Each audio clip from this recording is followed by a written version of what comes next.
Assalamualaikum warahmatullahi wabarakatuh. Kami dari kelas 12B D, P, yang akan menceritakan dongeng yang berjudul Putri Niwer Gading. Mari kita simak ceritanya. Alkisah, dahulu di negeri Alas termasuk wilayah Nanggro Aceh Darussalam, ada seorang raja yang bijaksana dan dicintai rakyatnya. Ia memerintah dengan adil dan bijaksana. Sehari-hari, pikirannya dicurahkan untuk memajukan negeri dan kemakmuran rakyatnya. Namun, sayang sang raja tidak mempunyai putra. Mereka sedih. Atas nasihat orang pintar, raja dan permaisuri kemudian tekun berdoa sambil berpuasa. Beberapa bulan kemudian, permaisuri mengandung. Setelah sampai waktunya, permaisuri melahirkan anak laki-laki yang bernama Ahmad Mude. Belum genap setahun umur Ahmad Mude, ayahnya meninggal dunia.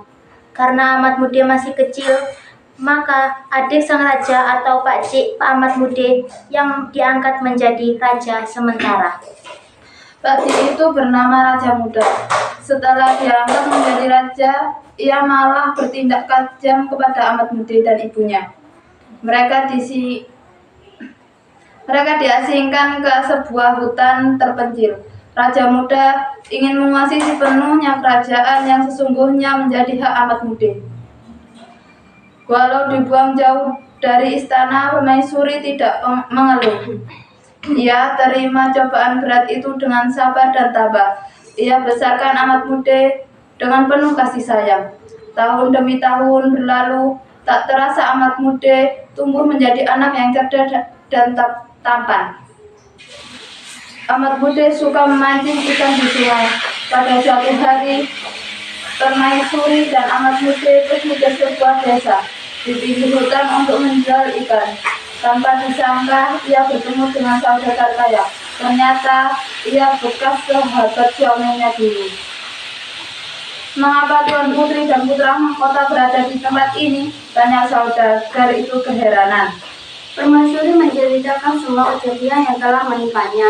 Mendengar hal itu, sang saudagar segera mengajak mereka ke rumahnya dan membeli semua ikannya.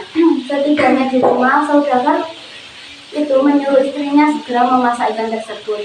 Ketika sedang memotong perut ikan, sang istri merasa heran karena dari perut ikan itu keluar telur ikan yang berupa emas murni. Kemudian butiran emas tersebut dijual ke pasar oleh istri saudagar. Uangnya ia gunakan untuk membangun rumah permaisuri dan putranya. Sejak saat itu, permaisuri dan Ahmad Mude telah berubah menjadi orang kaya berkat telur-telur emas dari ikan. Cerita tentang kekayaan permaisuri dan putranya sampai di telinga Raja Muda.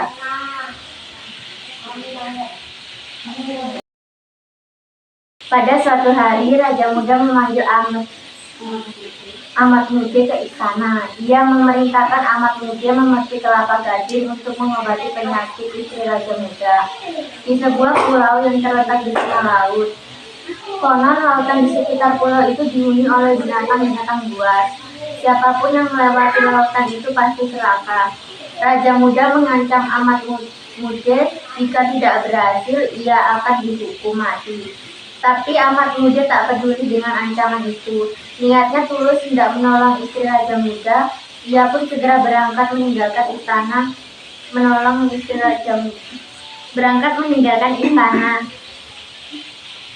Setibanya di pantai, ia duduk termenung. Tiba-tiba muncul di hadapannya seekor ikan besar bernama Silenggang Rayi, didampingi oleh Raja Buaya dan seekor naga besar. Singkat cerita, Ahmad Mude telah menemukan pohon kelapa gading dengan bantuan Silenggang Rayi, Raja Buaya, dan seekor naga. Selanjutnya, Ahmad Mude memanjat pohon. Ketika sedang memetik buah kelapa gading, tiba-tiba terdengar suara seorang perempuan. Siapapun yang berhasil memetik buah kelapa gading, dia akan menjadi suamiku. Siapakah engkau? Tanya Ahmad Mude. Aku Putri Niwer Gading, jawabnya suara dari bawah pohon kelapa. Ahmad Mude cepat-cepat memetik kelapa gading. Setelah turun dari atas pohon kelapa, alangkah takjubnya Ahmad Mude melihat kecantikan Putri Niwer Gading. Akhirnya, Ahmad Mude pun mengajak sang putri pulang ke rumahnya untuk dipersunting. Setelah menikah, Amat Muda beserta istri dan ibunya berangkat ke istana untuk menyerahkan buah kelapa gading. Kedatangan Amat Muda membuat Raja Muda terheran-heran. Orang yang berhasil melewati rintangan di Pulau Angker pastilah orang sakti. Ia tidak mau main-main lagi. Ini tidak alasan untuk menghukum mati keponakannya itu. Akhirnya Raja Muda sadar akan kesalahannya. Ia memohon maaf kepada Permaisuri dan Amat Muda. Beberapa hari kemudian Amat Muda dinobatkan menjadi Raja Negeri Alas.